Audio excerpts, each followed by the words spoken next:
Hello everyone, today we will be discussing the lecture 2 of the haloalkenes and haloarenes. We are continuing the part. So today we will be basically discussing the methods of preparation of haloalkenes and haloarenes. Now we have the first is preparation from alcohols. Here we do the replacement, okay?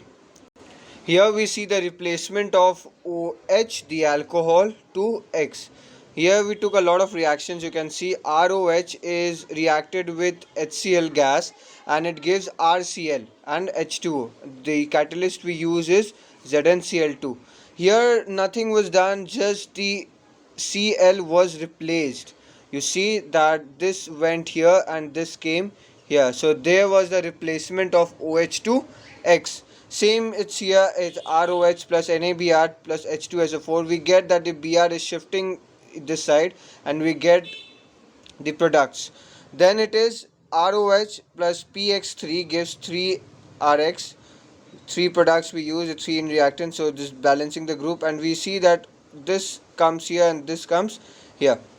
The same it happens everywhere, so we just see that the replacement of OX to X. Like here we have ROX plus PCl5 gives RCl plus POCl3 plus HCl. ROH plus SOCl2 gives RCl plus SO2 gas plus HCl. And ROH is reacted with red phosphor, it's passed, and the X2 we have Br2 and I2 and it gives Rx. So from alcohol we get the haloalkenes. From alcohols we get the haloalkenes, okay? So the preparation of alkali chloride is carried out by either by passing of dry HCl gas through a solution. Look here, the dry HCl gas, okay, or through a solution of alcohol, or by heating a mixture of alcohol by and concentration of aqueous halogen acid. I hope it's clear that here, from when we'll be preparing from alcohols, then we just do the replacement of OH to X. Okay. Now we come to our next point, is that from alkanes by free radical halogenation. Here we see that this compound is passed with chlorination in presence of sunlight, and we get two products. Now how will be understanding which is the minor and which is the major product? How will be understanding this? So let's see this. I have written here which are the major and which are the minor product, but I will be explaining you why I wrote this product as minor and this as major. Here we discuss the Markovnikov rule, which we had seen in class 11 of hydrocarbon. So in this chapter this was discussed, but again I say, when a new element is added to a carbon compound, then it gets attached to that carbon which is having the least hydrogen in that carbon. I explain you how. So Markovnik rule, this rule states that when a element is getting add up, then it goes and attached to the carbon who has the least hydrogen connected with it, okay? And the product which comes out is called the Markovnik product, and in the reaction it is always that the major product is the Markovnik product. Now reacting, when it gets reacted with this, then chlorine gets add up, okay? So we get two products, product A and product B. Now one product will be Markovnik product and one will be the product which is normally formed. We also say that anti-Markovnik rule, where we don't follow the Markovnik rule, that is anti-Markovnik rule. So here we get two products. So here we see, first we'll be seeing that how this is one carbon, this is two carbon, this is the third carbon, this is the fourth carbon. So in the fourth carbon we have three hydrogen present. In the first carbon we have three hydrogen present, and in the second carbon we have two hydrogen, and the third carbon we have two hydrogen. So what we can say, that the least hydrogen number in the carbon is 2 and 3. So if this chlorine will come and gets add up in 2 or 3, then we say it's a Markovnik product, where we see that the Markovnikov product, where we see that the carbon having the least hydrogen connected with it, the new element, the Cl, will get attached to that. So we have two products, we get the two products A and B here, as I showed you, two products, major and the minor. So we get two products, one is CH3 CH2 CH2 CH2 Cl. Here So here the chlorine got attached to the carbon who has more hydrogen number, right? So by Markovnikov rules, the chlorine should get add up in the 2 hydrogen and not in the 3 hydrogen. But here the chlorine got added in the fourth carbon which had 3 hydrogen. So this will be our minor product which is not following the Markovnikov product. Okay, and the second product which we get is CH3, CH2, CHCl and CH3. Here as I said you that if the chlorine comes and gets add up in either of the second carbon or third carbon, we will be getting the Markovnikov's product. So here we get the Markovnikov's product where the either in the third or the second carbon the Cl get adds up, and this is our major product. Alright, I hope it's clear. I again repeat that in this reaction we get two products. One is a minor and one is a major product. The major product is always the Markovnikov's product. The Markovnikov's rule says that a new element gets add up in that carbon which has the least hydrogen connected with it. So the least hydrogen had the second and the third carbon which had 2 hydrogens, and they should get connected in 2 or 3, either of 2 or 3, and it got connected with the third one, and this is the major product. And if it's not get connected to the least hydrogen connecting carbon, then it's the minor product which not follows the Markovnikov's product. Okay, now comes the second point, from alkenes, adding of hydrogen halides. Now comes from alkenes, addition of hydrogen halides. Here we see a 2 bond. Come here. Now we see that there is a there now here the bond gets breaked. Okay, the bond gets break and HX gets add up. Okay, so this is the addition of hydrogen halide. Look, okay, hydrogen and halide. So the second bond, the double bond, gets breaked into single bond, and the H and the hex, the hydrogen and halide, gets connected. Okay, then comes that propene yields two products. When propene is added reacted with the hydrogen halide, then it gives two products. Again, the major product is the product which is following the Markovnikov's product rule. Okay, so this is the major product and this is the minor product, because you will see here that CH3. Okay, if you will see here, then you will be getting that. So the first carbon is having 3 hydrogens, this is having 1 hydrogen, this is having 2 hydrogen. Which is the least hydrogen? This one. So the second carbon. So if the new element comes and gets attached to this, okay, if the new element gets attached to the second carbon, then it's called the Markovnikov's product, and this is the major product.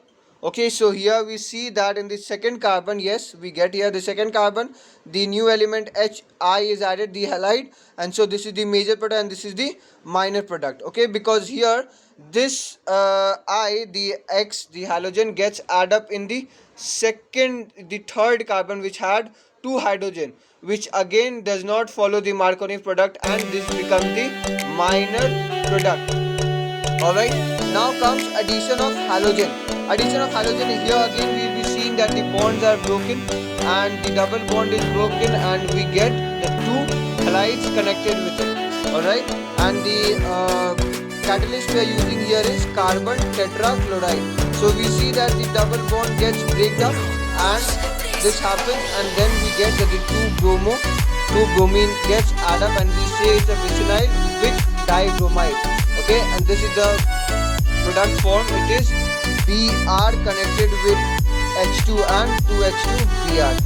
Alright, so this is the product form. Now we come to our next topic of the method of preparation. So till now we had discussed the methods of preparation of haloalkanes, the method preparation of alcohols, and preparation from hydrocarbons. Now we'll be discussing the halogen exchange. Look, I took a reaction here, RH plus NaI, so halogen and halogen. Okay, and this gets exchanged. This comes here and this comes here, right? Ri and NaX.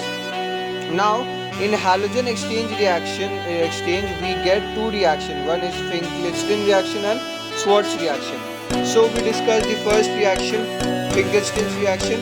Alkali iodides are often prepared by the reaction of alkali chlorides bromides with NaI in dry acetone. In dry acetone, this reaction is known as Friedrichsen's reaction. Here we see that the halogen gets exchanged, right? NaCl or NaBr thus bond is precipitated in dry acetone. Okay, this is precipitated in dry acetone. Okay, it is facilitates the forward reaction according to the Lee-Chatterjee principle. Now, in this reaction, we see that there is an exchange of halogen, right? We get the exchange of halogen, and this reaction is done with in dry acetone. Okay, now why don't we use fluorine? Here in X we use that Cl, we can use chloride or bromide. Why not fluorine? Because fluorine is explosive in nature and it is tough to break its bond because of high bond strength, high bond enthalpy, and less bond length.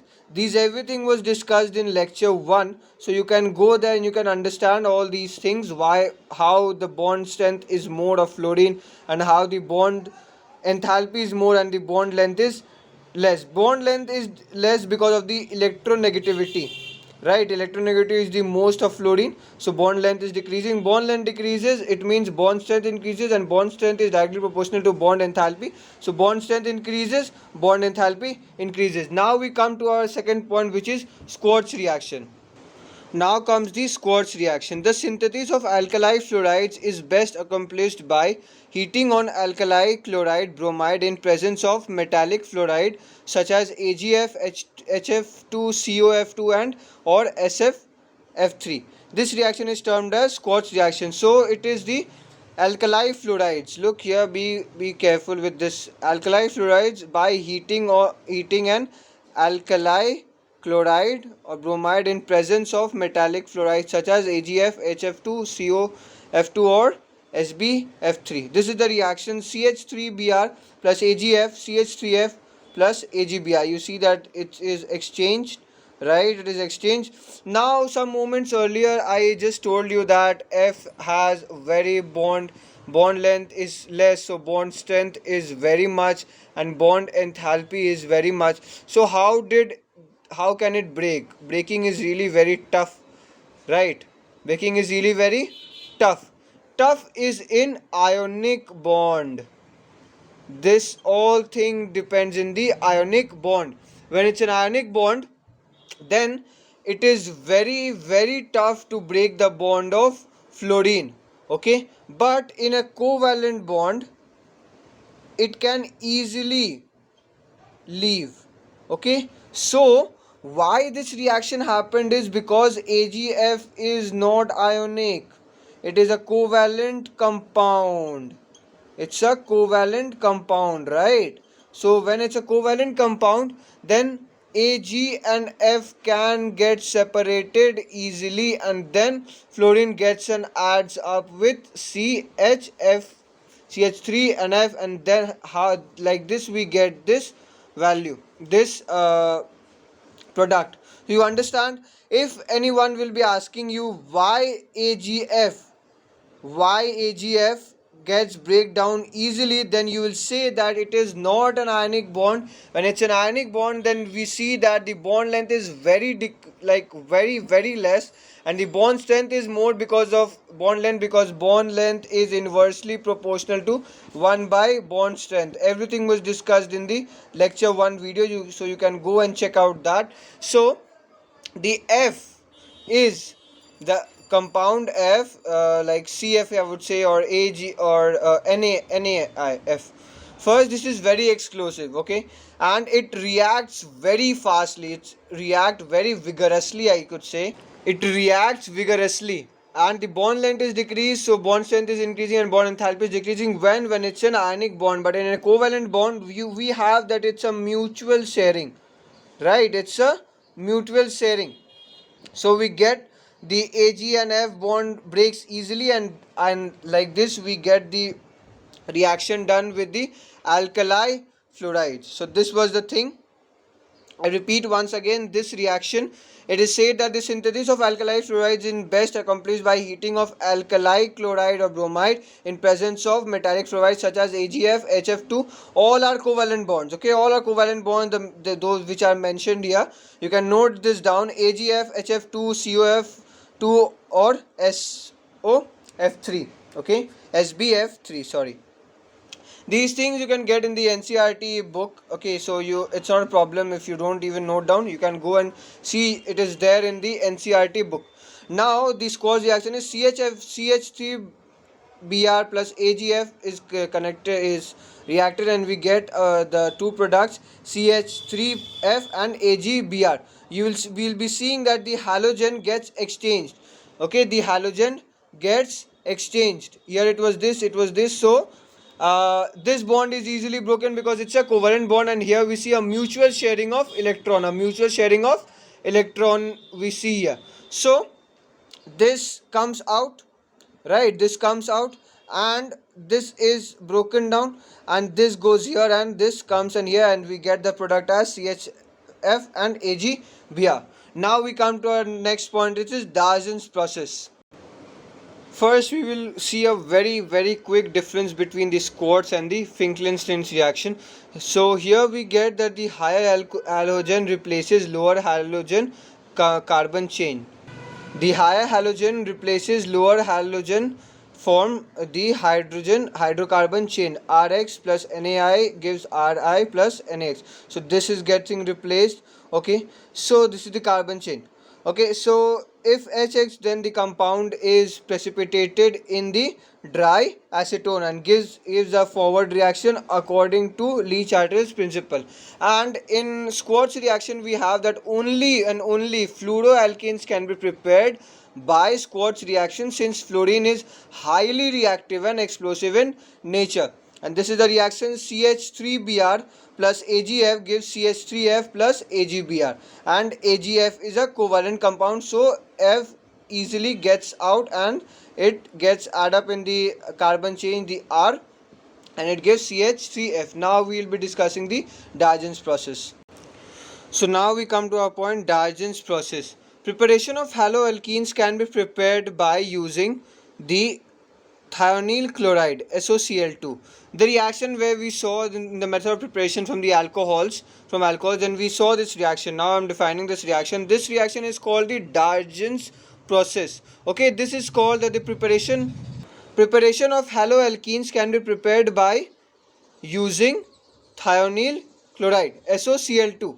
ROH plus SOCl2 in the catalyst PCC, which is called pyridium chlorochromate, gives RCl plus HCl gas plus SO2 gas. Now, here it may be noted that the product HCl and SO2 both are gases, so it can escape easily in the air, leaving behind the pure haloalkane. So if you get a reaction where they say that prepare pure haloalkene, then you will be naming the Darjan's process, where we get pure haloalkane. Okay, pure haloalkane, right?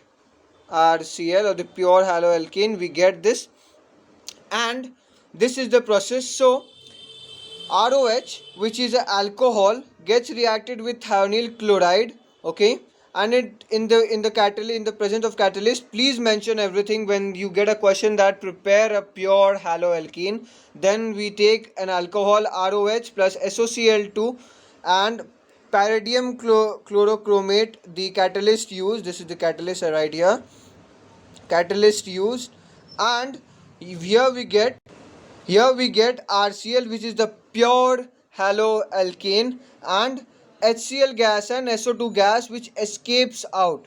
Okay, so this was the reaction of Darjan's process, where we get a pure haloalkene and the HCl and SO2 gas gets escaped out, and we get the pure haloalkane. Now we will see the methods of preparation of haloarenes. Okay.